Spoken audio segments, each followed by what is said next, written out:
Long march کے لیے لاہور کے لبرٹی چوک پر تحریک انصاف کے کارکنان اور رہنما جمع ہونا شروع. کھلاڑیوں کا جوش و خروش عروج پر. خواتین بھی بڑی تعداد میں پارٹی پرچم ہاتھوں میں لے کر لبرٹی چوک پہنچنے لگیں. لانگ مارچ کی کامیابی کا دعویٰ کر دیا. پنجاب کے مختلف شہروں سے بھی قافلے لاہور کے لیے روانہ.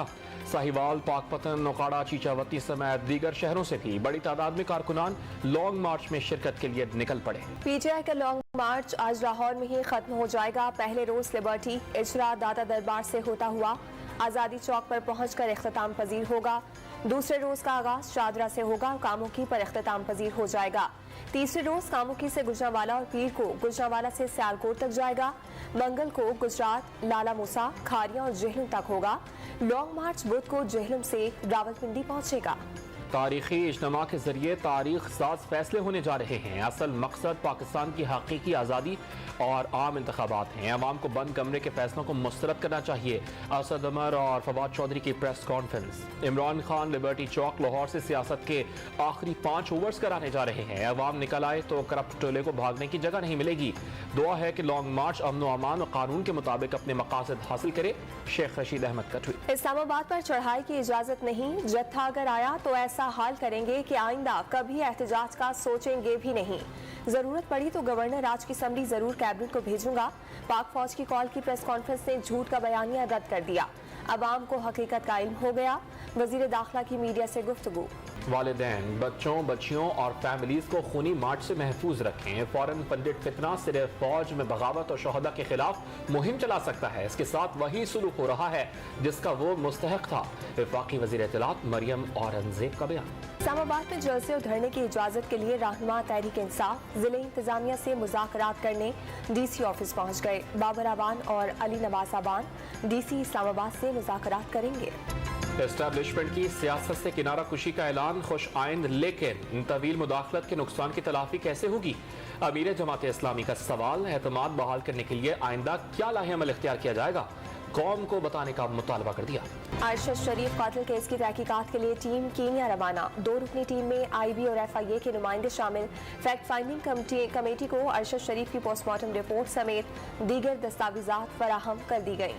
دہشت گردی کے خلاف پولیس نے اہم کردار ادا کیا. اہلکاروں کی قربانیاں رائے گاہ نہیں جائیں گی. پاکستان سب کا سانجھا ملک ہے. بہتری کے لیے کام نہ کیا تو آئندہ نسلیں معاف نہیں کریں گی. وزیر اعظم شہباز شریف کا اسلام آباد میں پولیس کی پاسنگ آؤٹ پریڈ سے خطاب. شہباز شریف کو گارڈ آف آنر پیش کیا گیا. چاق و چوبند دستے کی سلامی. پاکستان اور چین کے درمیان آئندہ ہفتے اربوں ڈالر کے معاہدوں پر دستخط کا امکان. وزیر اعظم کے دورے چین میں 6 ارب ڈالر سے زائد کے قرضے مؤخر کرنے کی درخواست کی جائے گی. کراچی حیدرآباد موٹر وے کی بحالی میں چین سے مدد لی جائے گی. گوادر آئل ریفائنری کے لیے 6 فریقی فریم ورک معاہدے پر بھی دستخط کا امکان. نون لیگ کی نائب صدر مریم نواز نے زندگی کی 49 بہاریں دیکھیں. لاہور میں سالگرہ کی تقریبات. لیگی کارکنان نے کیک کاٹا. لیگی رہنما کو مبارکباد بھی دی. رکن سین اسمبلی دعا بھٹو کا شوہر حلیم عادل شیخ سے راہیں جدا کرنے کا فیصلہ. خلا کے لیے عدالت سے رجوع کر لیا. ملیر کی فیملی کورٹ میں درخواست دائر. رہنما تحریک انصاف نے 2018 میں دعا بھٹو سے دوسری شادی کی تھی. حلیم عادل شیخ اور دعا بھٹو کا 1 سال کا بیٹا بھی. بلوچستان میں پولیو ورکرز پر پے در پہ حملوں کے واقعات پر محکمہ داخلہ بلوچستان میں اعلیٰ سطح کا اجلاس. مشیر داخلہ نے صوبے بھر میں امن و امان کی بگڑتی صورتحال کو بیرونی سازش قرار دے دیا. محکمہ تعلیم سندھ کا اساتذہ کے بعد انتظامی پوسٹوں پر بھرتیوں کا فیصلہ. ہیڈ ماسٹرز اور تعلقہ ایجوکیشن افسر بھرتی کیے جائیں گے. سندھ پبلک سروس کمیشن کے ذریعے ٹیسٹ لیا جائے گا. دسمبر میں آسامیوں پر بھرتی کے لیے اشتہار دیے جائیں گے. روسی صدر ولادیمیر پوٹن نے موجودہ دہائی کو جنگ عظیم دوئم کے بعد خطرناک ترین دہائی قرار دے دیا. بڑے مغربی ممالک پر خطرناک خونی اور گندا کھیل کھیلنے کا الزام. یوکرین کے خلاف جوہری ہتھیار استعمال کرنے پر غور کی تردید. امریکہ کی ثالثی میں اسرائیلی وزیر اعظم اور لبنانی صدر نے بحری سرحد کی حد بندی کے تاریخی معاہدے پر دستخط کر دیے. معاہدے کے بعد لبنان کو گیس کی تلاش کا پروانہ مل جائے گا. ایلن مسک نے 44 ارب ڈالر میں ٹویٹر کا کنٹرول سنبھالتے ہی بھارت سے تعلق رکھنے والے سی ای او کو فارغ کر دیا اور خود کمپنی کے سی ای او بن گئے.